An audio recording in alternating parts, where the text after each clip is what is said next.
ബീഹാറിന്റെ തിരഞ്ഞെടുപ്പ് ഫലങ്ങൾ വളരെ വിഷമമുണ്ടാക്കുന്ന കാര്യം തന്നെയാണ്. കാരണം മുസ്ലിം ഭൂരിപക്ഷ പ്രദേശങ്ങളിൽ BJP നേട്ടമുണ്ടാക്കി എന്നുള്ളതാണ്. എന്ന് വെച്ചാൽ മുസ്ലിങ്ങൾ BJPക്ക് വോട്ട് ചെയ്തു എന്നുള്ളതല്ല, മറിച്ച് BJP വോട്ടുകൾ അത് BJPയുടെ പെട്ടിയിൽ വീഴുകയും മുസ്ലിങ്ങളുടെ വോട്ടുകൾ 2-3 വിഭജിക്കപ്പെട്ട് പല പാർട്ടികളിലേക്കും പോയി എന്നുള്ളതാണ്. പല മാധ്യമങ്ങളും എടുത്തു പറഞ്ഞത് മുസ്ലിം ഭൂരിപക്ഷ മേഖലകളിൽ BJP നേട്ടമുണ്ടാക്കി എന്നുള്ളതാണ്.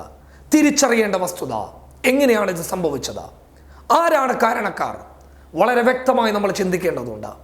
ആരാണ് ഈ മുസ്ലിം വോട്ടുകളെ ഇങ്ങനെ ഛിന്ന ഭിന്നമായിട്ട് വിഭജിക്കുന്നത്?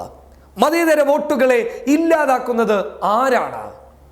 എല്ലാവർക്കും അതിൽ കൃത്യമായ പങ്കുണ്ട്. കോൺഗ്രസിനുണ്ട്, ഈ പറയുന്ന RJDക്കുണ്ട്. പക്ഷേ കൂടുതൽ പങ്ക് ആർക്കാണ് എന്ന് ചോദിച്ചു കഴിഞ്ഞാൽ അത് അസദുദ്ദീൻ ഒവൈസിക്ക് തന്നെയാണ്. കാരണം അസദുദ്ദീൻ ഒവൈസി മഹാരാഷ്ട്രയിൽ നിന്ന് ആ പാഠം പഠിച്ചില്ല എന്നുള്ളതാണ്. മഹാരാഷ്ട്രയിൽ കോൺഗ്രസും NCPയും അസദുദ്ദീൻ ഒവൈസി അടങ്ങുന്ന, പ്രകാശ് അംബേദ്കർ അടങ്ങുന്ന വഞ്ചിത് ബഹുജൻ അഗതി എന്ന് പറയുന്ന സഖ്യത്തിന്റെ കാല് പിടിച്ചു പറഞ്ഞു, ഞങ്ങൾ നിങ്ങൾക്ക് തുല്യമായ സീറ്റ് നൽകാം, ഞങ്ങൾ എത്ര സീറ്റാണോ എടുക്കുന്നത് അതേ സീറ്റ് നിങ്ങൾക്ക് നൽകാമെന്ന് പറഞ്ഞ് മഹാരാഷ്ട്രയിൽ ഉവൈസിയുടെയും പ്രകാശ് അംബേദ്കറിന്റെയും കാല് കോൺഗ്രസ് NCP സഖ്യവും പിടിച്ചു എന്നുള്ളതാണ്. കേട്ടില്ല ഒവൈസി, പ്രകാശ് അംബേദ്കർ നിന്നില്ല. എന്ത് സംഭവിച്ചു? വലിയ പരാജയം നേരിട്ടു. അതിനിടയിലും കോൺഗ്രസും NCPയും വലിയ മുന്നേറ്റവും കാഴ്ചവെച്ചു. ഈ സഖ്യം ഉണ്ടായിരുന്നുവെങ്കിൽ ഈ മൂവർ സഖ്യം അവിടെ അധികാരത്തിലേറുമായിരുന്നു, ശിവസേനയുടെ ആവശ്യമില്ലായിരുന്നു. അതേ അവസ്ഥ തന്നെയാണ് ഇപ്പോൾ ബീഹാറിലും സംഭവിക്കാൻ വേണ്ടി പോകുന്നത്. ബീഹാറിൽ മുസ്ലിം ഭൂരിപക്ഷ പ്രദേശങ്ങളിൽ വോട്ടുകൾ വിഭജിച്ചു എന്നുള്ളതാണ്. അത് ഞെട്ടിപ്പിക്കുന്ന സംഭവം തന്നെയാണ്. അതിന്റെ കാരണക്കാരൻ ഒവൈസി തന്നെയാണ്. ഒവൈസിയുടെ പല നിലപാടുകളോടും യോജിപ്പുണ്ട് എങ്കിൽ പോലും ഇത്തരം നിലപാടുകളോട് വളരെ ശക്തമായ വിയോജിപ്പ് രേഖപ്പെടുത്തുന്നു. മതേതര വോട്ടുകൾ സംരക്ഷിക്കേണ്ടത് ആരുടെ ബാധ്യതയാണ്? കോൺഗ്രസിന്റെ ബാധ്യതയാണ്, RJDയുടെ ബാധ്യതയാണ്, അതുപോലെ തന്നെ ഉവൈസിയുടെ ബാധ്യതയാണ്. ഉവൈസി ഹെലികോപ്റ്ററിൽ പറന്നിറങ്ങിയിട്ട് ബീഹാറിൽ വിളിച്ചു പറഞ്ഞത് എന്താണ്? കോൺഗ്രസിന് വോട്ട് നൽകരുത് എന്നുള്ളതാണ്.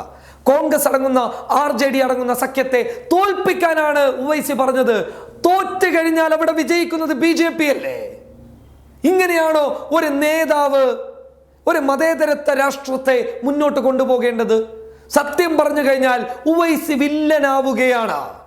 അദ്ദേഹത്തിന്റെ പല നിലപാടുകളോടും യോജിപ്പുണ്ട് എങ്കിൽ പോലും ഈ നിലപാടുകളോട് തീർച്ചയായും വിയോജിപ്പാണ്. എന്തിനാണ് ഇങ്ങനെ ചെയ്യുന്നത്? എന്തിനാണ് മുസ്ലിം വോട്ടുകൾ വിഭജിക്കുന്നത്? നിങ്ങൾക്ക് കോൺഗ്രസിനോട് വിയോജിപ്പുണ്ടാകാം, പക്ഷെ RJD നിങ്ങളോട് എന്ത് തെറ്റാണ് ചെയ്തിട്ടുള്ളത്? ലാലു പ്രസാദ് യാദവ് 992 ബാബരി മസ്ജിദ് തകർക്കാനുള്ള അദ്വാനിയുടെ രഥയാത്ര തടഞ്ഞ ഇന്ത്യ കണ്ട ഏറ്റവും ശക്തനായ മതേതരവാദി, അദ്ദേഹത്തിന്റെ രാഷ്ട്രീയ പാർട്ടിയല്ലേ RJD? ആ RJD എന്ത് തെറ്റാണ് മതേതര വിശ്വാസികൾക്ക് മുന്നിൽ ചെയ്തിട്ടുള്ളത്?